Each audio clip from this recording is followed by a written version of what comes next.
France Culture, Olivia Gesbert, bienvenue au club.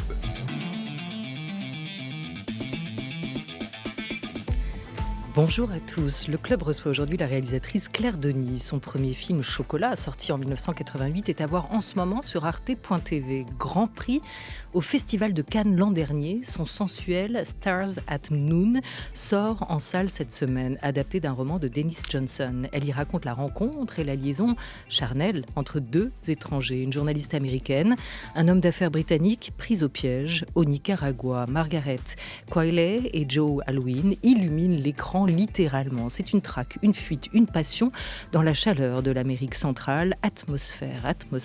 Claire Denis est aujourd'hui notre invitée.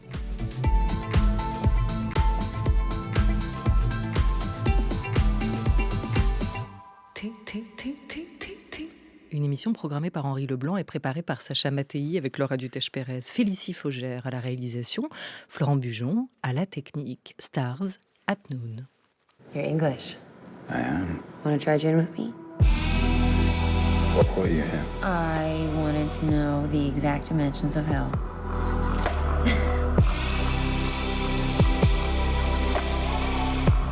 Should we meet again? Again and again. He took his luggage, he's checked out, he's left. He has checked out. Wait! Et bonjour Claire Denis. Bonjour, extrait de la bande-annonce de Stars at Noon. Ce film a tout d'une histoire que vous portiez en vous depuis très longtemps. Est-ce le cas ? Peut-être ça a pris du temps de prendre la décision d'adapter ce roman. Mais quand j'ai lu le roman, ça a été instantanément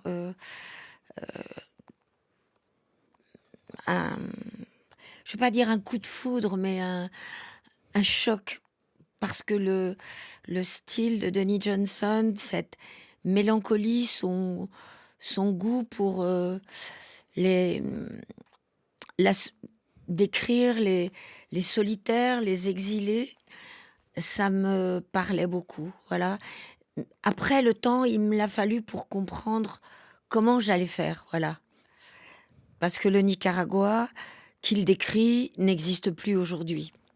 Donc, il y avait une possibilité de tournage là-bas. Voilà, j'ai tout essayé pour y tourner, mais comme le président, qui est un dictateur maintenant, s'est représenté aux élections pendant que nous tournions, c'était impossible d'y accéder. Et puis, il y avait la pandémie, et le Nicaragua a été privé de vaccins. Donc, c'était que des Cubains qui pouvaient amener du vaccin. Tout était devenu un peu un cauchemar au Nicaragua. Ouais, un peu fou comme c'est.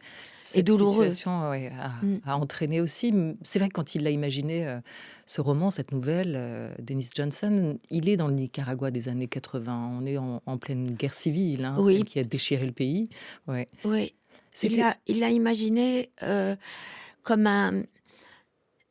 comme il était, c'est-à-dire pas comme un militant. Il est parti là-bas pour devenir journaliste et en se disant, dans un pays de guerre, je vais trouver du boulot. Et en fait, il n'en a pas trouvé. Et il a vécu à côté de la révolution sandiniste.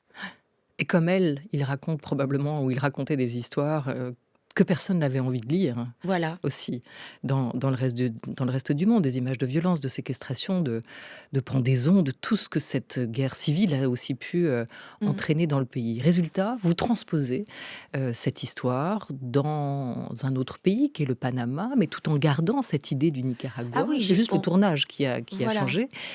Et en fait, c'est peut-être pas le cœur de l'histoire. Il y a une atmosphère qu'on retrouve probablement dans les pages de Denis Johnson et dans votre film, mais il y a autre chose qui vous a happé dans ce livre, comme vous le racontez. Quel travail d'adaptation vous avez du coup réalisé ? C'est-à-dire comment vous avez adapté cette histoire, d'abord à vous-même, comment vous l'êtes réapproprié, et puis à l'époque ? D'abord, je me suis approprié cette histoire d'amour qui ne peut, qui est censé durer une nuit, puis une nuit, comme les contes des mille et une nuits. On ne sait pas s'il y aura une autre nuit, comme quelque chose qui est distillé et qui ne va pas durer. Ça m'a parlé et c'est ça que j'ai voulu adapter. Et puis, le fait qu'ils étaient captifs, au fond, chacun pour des raisons différentes, elle, passeport confisqué comme journaliste, etc. Et lui, qui venait pour faire des affaires sûrement pas très catholiques, comme on dit, mais en fait, dont il ne lui parle pas. En fait, ils se mentent à tous les deux. Et la seule chose qui est vraie, c'est qu'ils sont tombés amoureux. Ils se mentent et ils attendent ou ils se demandent toujours la vérité. Mais finalement, elle ne passera jamais par une justification, par une explication, par des mots. Elle Non. passe réellement par les corps, cette vérité-là, entre eux. Oui. La seule personne qui dit un peu la vérité au personnage de la jeune femme, c'est l'agent de la CIA qui lui dit qui est cet Anglais. Et au fond, elle peut pas l'entendre à ce moment-là. Elle se sentirait désavouer son amour. Et pourtant, elle va le désavouer, oui. Elle peut pas l'entendre, elle ne veut peut-être pas l'entendre, et l'entendre, ce serait le trahir. Or, il y a peut-être entre eux une forme de deal tacite, c'est-à-dire malgré tout, ils restent unis, elle résiste, extrait. I don't care what you think of me. I'm just here to offer you the best deal that I could make across two borders. It's real and it's straight. I don't understand what kind of deal you think is being offered to you. I think you're offering to screw me. Well, that is definitely the one thing that I'm not offering to do. Excuse me. Is that polite enough for you? What were you going to do? How were you going to cross the border? By waving the American flag? Huh? Extrait de ce deal qui lui est proposé à ce moment-là, qu'elle refuse, et qu'elle refuse poliment finalement. Voilà, l'extrait est en version originale, en anglais. Il y a ce deal donc qui est raconté, mais il y a aussi finalement tout au long du film ce qu'on ne sait pas vraiment. On ne sait pas vraiment ce qu'ils ont fait, ni ce qu'ils vont faire, ni ce qu'ils y font d'ailleurs au Nicaragua. On le comprend petit à petit. Il y a des mots qui sont... Non, vous n'êtes pas d'accord ? Sinon, je voulais juste dire que dans cet extrait que vous avez fait passer, l'agent de la CIA qui veut l'aider, qui veut qu'elle passe la frontière, qui veut pas qu'elle reste à croupir, et qu'elle reste surtout aux côtés de cet Anglais qui n'est pas net du tout aux yeux de la CIA. Je voudrais dire qu'il est interprété par un metteur en scène formidable, Benny Safdie. Dans cet Voilà. extrait, ouais. Il est l'acteur. Oui. Voilà, et je trouvais que c'était un acteur extraordinaire. Je voulais pas que le gars de la CIA soit une caricature. On a lu polar, on a lu un peu thriller aussi concernant ce film, Claire Denis. L'intrigue, elle est là. Mais au fond, est-ce que c'est vraiment l'essentiel ? Je ne sais pas quelle place elle prenait dans le livre de Denis Johnson. Vous l'avez imaginé comme un film d'atmosphère, comme un grand film de passion amoureuse. Et est-ce que petit à petit, cette intrigue, ce qui se joue pour ces deux personnages, dans ce contexte, dans ce climat politique si particulier, est passé pour vous au second plan ? Dans le livre, c'était déjà au second plan. Dans le livre, j'étais même étonnée de penser que il était journaliste, Denis Johnson. Il voulait devenir journaliste. Et comme si la déception de pas avoir pu devenir journaliste, de pas avoir pu vendre ses articles, lui avait permis d'écrire quelque chose d'incroyable, une histoire d'amour impossible. Et comme si cette guerre civile, qui est quand même pas n'importe laquelle, la victoire des sandinistes, c'est pas rien, était passée au second plan. Comme si l'amour était venu les isoler complètement dans des chambres de motel. Il y a eu le cinéma africain de Claire Denis avec Chocolat et White Material. Il y a eu le cinéma français de Claire Denis avec 35 Roms et Un beau soleil intérieur, notamment. Il y a eu le cinéma spatial de Claire Denis avec High Life, Stars at Noon. C'est votre premier film sous la moiteur tropicale d'Amérique centrale. Pourquoi ce nouveau territoire de jeu, cette envie d'aller explorer un nouveau continent, peut-être de vous éloigner même de vous-même? Déjà, je vais vous dire, moi, j'ai pas besoin de m'éloigner de moi-même parce que je suis pas quelqu'un de très enraciné. Alors, c'est facile. Après, le roman de Denis Johnson m'a donné envie de connaître le Nicaragua, m'a donné envie de... Moi, je parle espagnol, j'aime beaucoup parler espagnol. Enfin, j'aime beaucoup. Oui, ça me plaît. Et je me suis dit, je connais l'Amérique du Sud, je connais pas l'Amérique centrale. Alors, je vais aller voir. Et je comprenais que ce qui s'est passé au Nicaragua, c'est assez exceptionnel, quoi. Et que c'est comme si la pudeur de Denis Johnson de ne raconter qu'une histoire passionnelle sur ce fond révolutionnaire était comme une sorte de... C'était sa vraie pudeur à lui. Mais quand vous avez tourné au Cameroun, par exemple, en Afrique, vous êtes retourné sur un territoire intime. Vous avez retrouvé des paysages de l'enfance. Là-bas, en allant tourner au Nicaragua, Panama, qu'est-ce que vous avez trouvé de vous-même? J'ai trouvé quelque chose de ma jeunesse aussi, quand j'étais lycéenne ou une jeune étudiante. La politique en Amérique centrale et en Amérique latine, en dehors de la guerre du Vietnam, je dirais que c'était très très fort pour nous Français. Moi, je me souviens des boîtes de nuit avec les musiciens argentins et brésiliens. J'avais l'impression qu'on était une terre d'accueil pour eux, et ça me plaisait. C'est pour ça que j'ai appris à parler espagnol, du reste. Vous avez renoué avec ça. Est-ce que tout film, Claire Denis, est quand même aussi un exil intérieur? Est-ce que je ne devrais pas dire que c'est une retrouvaille intérieure, plutôt que, comme parfois entre les films, je me sens tellement exilée et flottante. Et dans les films, je suis plus chez moi. Je ne sais pas si c'est une réponse... Quelqu'un vous avait dit, j'ai lu ça une fois, mais je ne sais plus qui, à propos de l'exil, justement. Vous avez eu la chance de connaître ça, de connaître cet exil, parce que ça construit aussi.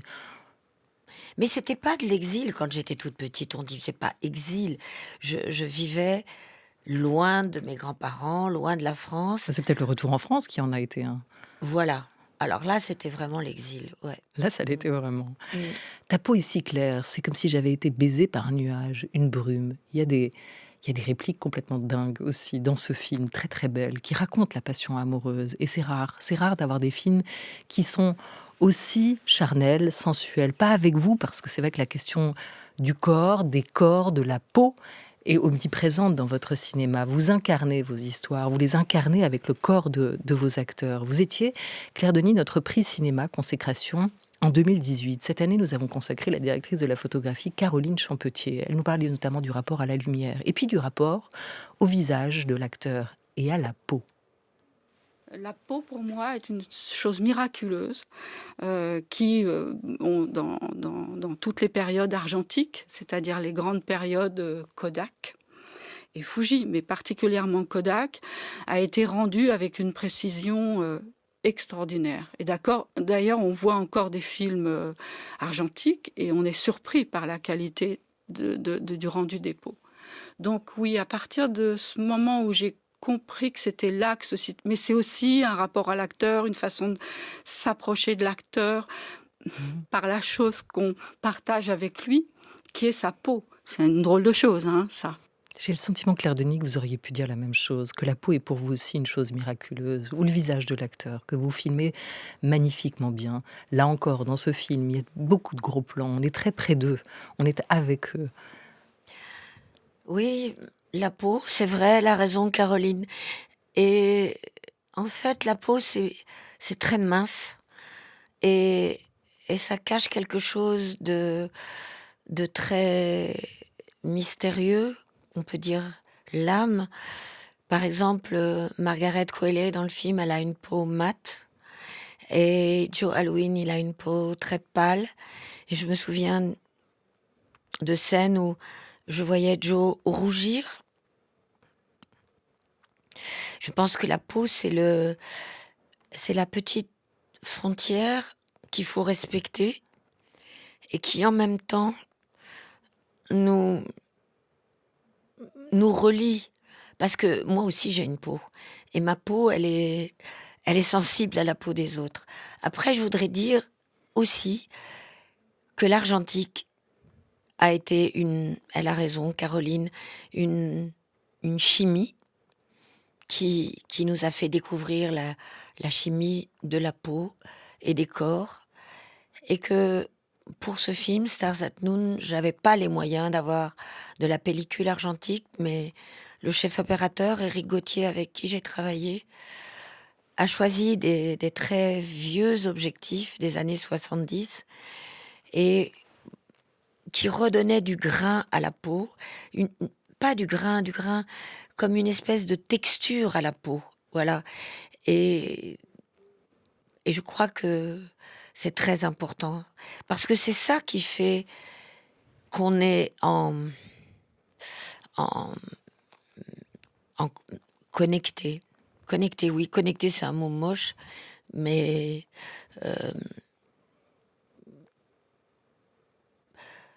qu'on sent couler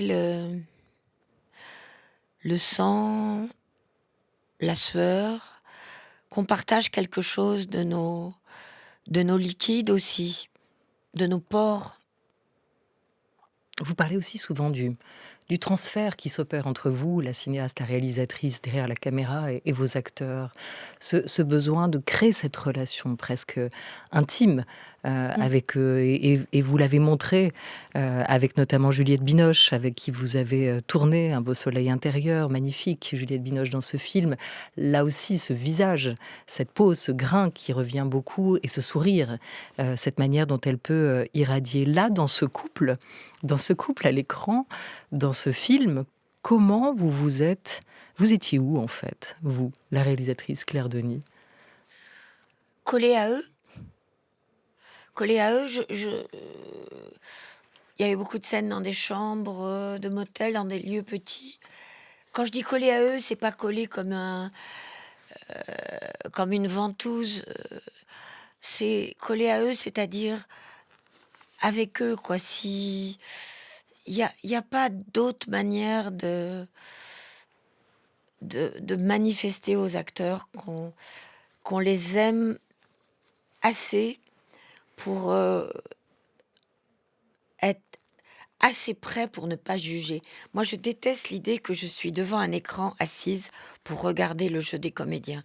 J'ai besoin de les regarder avec mes yeux et d'avoir aucun jugement.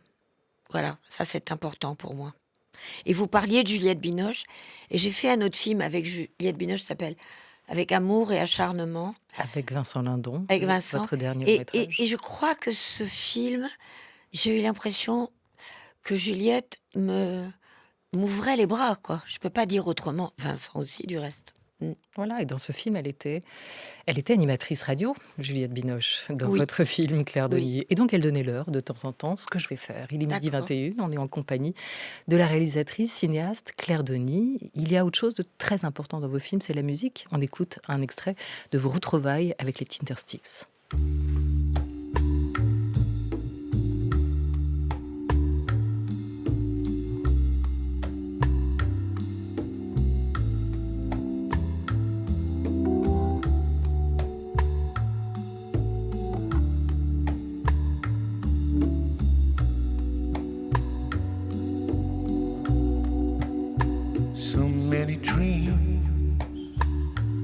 we shared before we shared each other. So many dreams we shared like the stars at noon.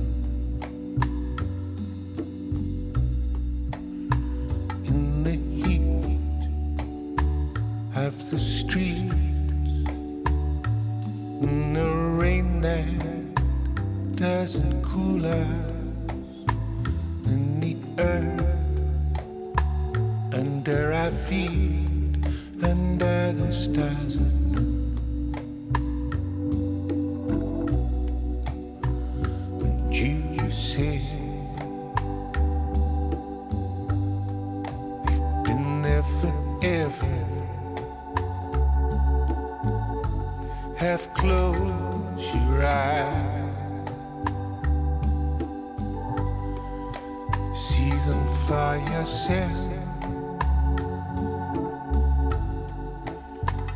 And I bought my cigarettes, and only 5 or so minutes later, just a heart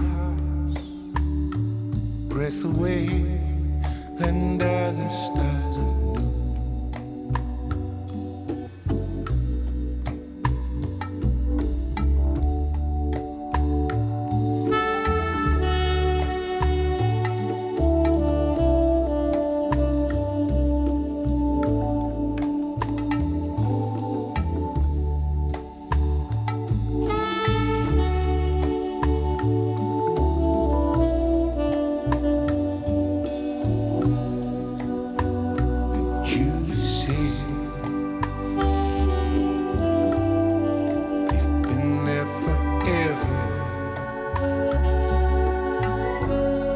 Close your eyes, see them for yourself.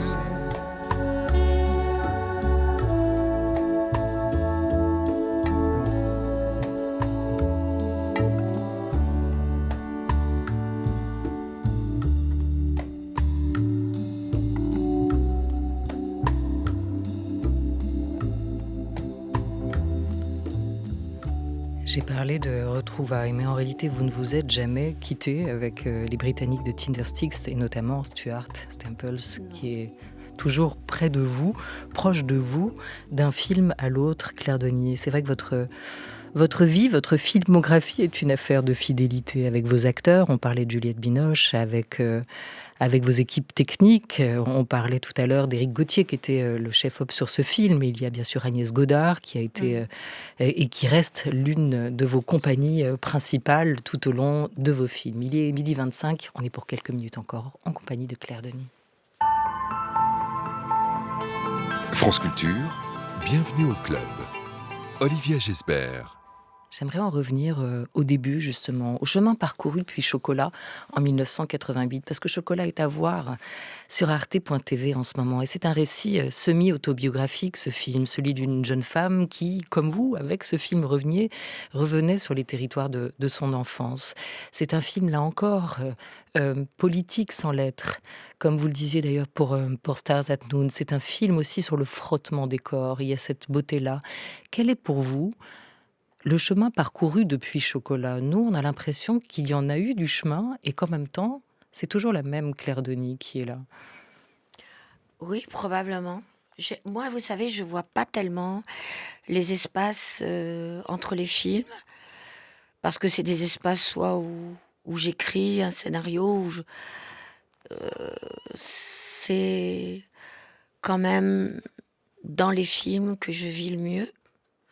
Donc, je pense que ces espaces, c'est la même, oui, sûrement, avec ce qui arrive dans une vie, le vieillissement, l'enthousiasme, les déceptions, les amours, tout ça, c'est une seule vie. Mais c'est vrai que faire des films, c'est quand même une chaîne.